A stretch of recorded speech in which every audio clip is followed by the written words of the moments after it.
quero falar do neoliberalismo. Neoliberalismo. Isso. Acho que vai dar Você certo. já pode chegar falando Do vídeo anterior, né? do vídeo anterior. Beleza, então. Bate a Vamos craquete. lá, né, na craquete.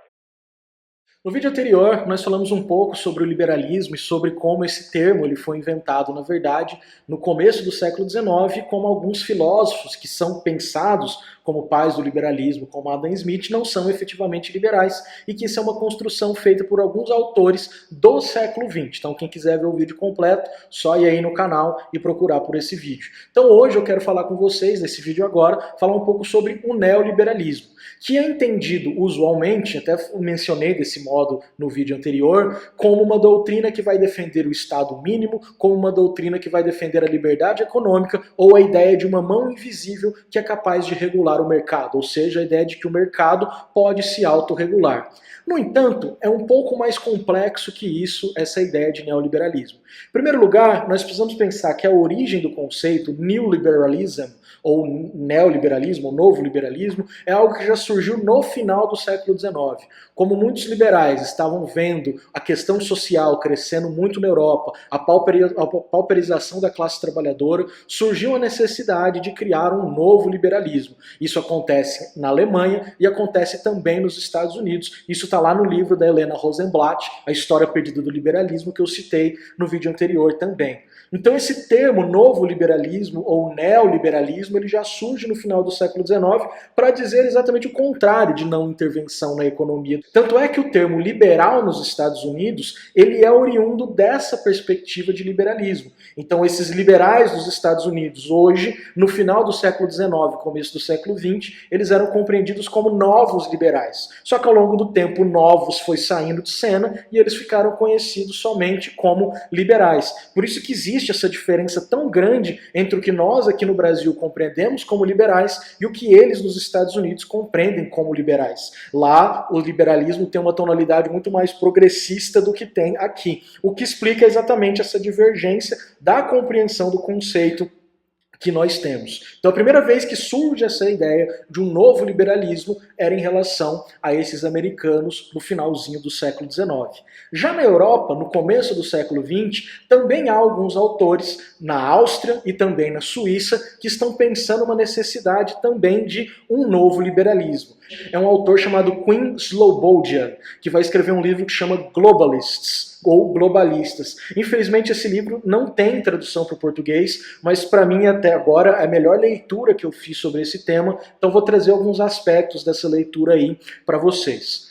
Por que ele vai dar o título para os neoliberais de globalistas? Porque, embora eles tenham uma defesa muito acentuada do livre mercado, da liberdade das transações econômicas, etc., a ideia disso não é exatamente a defesa de um Estado mínimo. É a defesa, sim, de uma intervenção do Estado para criar determinadas normas de conduta para essa sociedade. E por que globalistas? Porque, para eles, essas normas de conduta da sociedade, essas normas de funcionamento da sociedade, elas devem ser operadas globalmente. Então, nas suas origens europeias, aquilo que nós conhecemos como neoliberalismo não tem exatamente a ver com a defesa do livre mercado, mas tem a ver muito mais com a defesa da construção de uma ordem global que permita a livre circulação de mercadorias e os fluxos de preços, bens, etc. e tal. Então é muito mais a defesa da construção de uma ordem global de fluxos econômicos do que efetivamente o distanciamento do Estado da economia. Por que eu digo isso? Porque a ideia de construção dessa ordem global necessita da intervenção do Estado. Os estados devem atuar exatamente para garantir o funcionamento dessa ordem. E quem vai teorizar isso, um dos principais autores, um dos principais teóricos sobre essa perspectiva liberal, é um austríaco chamado Friedrich Hayek, que vai escrever a sua principal obra, ou a sua obra mais conhecida, na verdade, na metade dos anos 40, chamado O Caminho da Servidão, e mais tarde vai publicar nos anos 70 a sua principal obra, que é Direito, Legislação e Liberdade. Só que aí que está, o grande lance para o Hayek é muito nessa direção em que ele vai pensar o seguinte, veja por onde ele começa a sua reflexão sobre o liberalismo. Ele não começa pela economia, mas ele começa a partir de uma teoria do conhecimento. Ele começa a partir de uma discussão epistemológica, na qual ele vai afirmar o seguinte: a sociedade ela é tão complexa, ela tem fluxos tão complexos que é impossível conhecer essa sociedade como um todo. Então ele parte de um princípio de que a racionalidade humana ela é incapaz de compreender a sociedade como um todo. Por isso, todas as tentativas de melhorar essa sociedade a partir de uma ordem racional, a partir de uma ordem controlada, vão redundar não somente em fracasso, mas em experiências autoritárias ou totalitárias. Então o caminho da servidão que o Hayek está colocando lá em 1944 é o planejamento estatal? Sim. É o planejamento estatal? É a intervenção do Estado? Sim. Mas isso decorre no pensamento do Hayek exatamente por conta dessa teoria do conhecimento que funda essa ideia do Hayek. Ou seja, por que a intervenção do Estado, na sua perspectiva, não vai dar certo? Porque ela não tem como dar certo, porque os homens não conseguem efetivamente controlar a sociedade. Nós não conseguimos compreender essa sociedade, então é impossível racionalizar o controle dessa sociedade. Então, diante dessa impossibilidade, a única forma de manter a liberdade para o Hayek era criando determinadas normas que vão garantir os fluxos de comércio e, principalmente, que os seus conhecimentos, os seus saberes, vão poder fluir e ser utilizados da maneira que você bem entenda dentro dessa sociedade. Então percebam que a defesa de um fluxo de mercadorias, do livre mercado, ou de você usar o seu conhecimento aonde você quer, depende, em primeiro lugar, dessa crítica ao racionalismo ou a um determinado tipo de racionalidade feita pelo Friedrich Hayek. Também outros autores dessa cepa vão também trabalhar mais ou menos com essa ideia. Então a defesa do livre mercado, ela parte anteriormente de uma defesa de uma determinada concepção do que os homens conseguem controlar e do que os homens conseguem conhecer efetivamente da sociedade. Então a ideia do Hayek vai mais ou menos por esse caminho. No entanto, há algumas questões extremamente problemáticas dentro dessa concepção do Hayek de liberdade e dentro dessa concepção humana do Hayek. Porque essa questão, ela conduz essas perspectivas dele conduzem a uma despolitização da sociedade, a uma desdemocratização da sociedade, melhor dizendo. Porque não se trata exatamente de uma despolitização, mas de uma diminuição do espaço da política.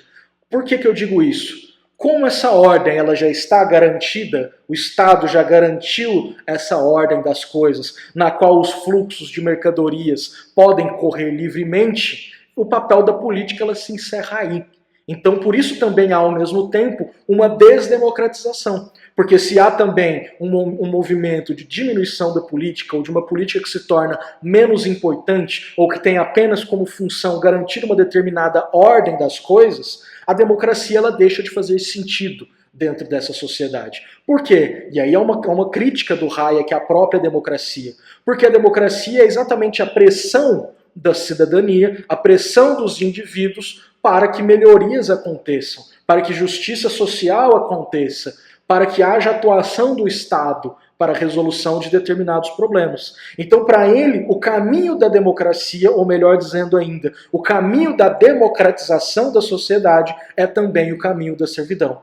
Então, por mais que esses autores, especificamente o Hayek, esteja falando sobre a liberdade individual, sobre a liberdade econômica, sobre essa impossibilidade de conhecer a sociedade, há também implicitamente aí a defesa de uma ordem profundamente desdemocratizada. Não há exatamente a defesa aberta de uma ditadura, não há exatamente a defesa de um regime autoritário, mas a perspectiva dessa, entre aspas, despolitização e desdemocratização conduzem a uma ordem política que precisa ser defendida a todo custo. Então, se Hayek não defende abertamente uma ditadura, é muito fácil defender a partir de Hayek uma ditadura, porque há uma perspectiva autoritária profunda dentro do seu pensamento. E embora ele não tenha defendido nos seus escritos uma ditadura, ele defende a ditadura chilena do Pinochet, feita a partir de 1973.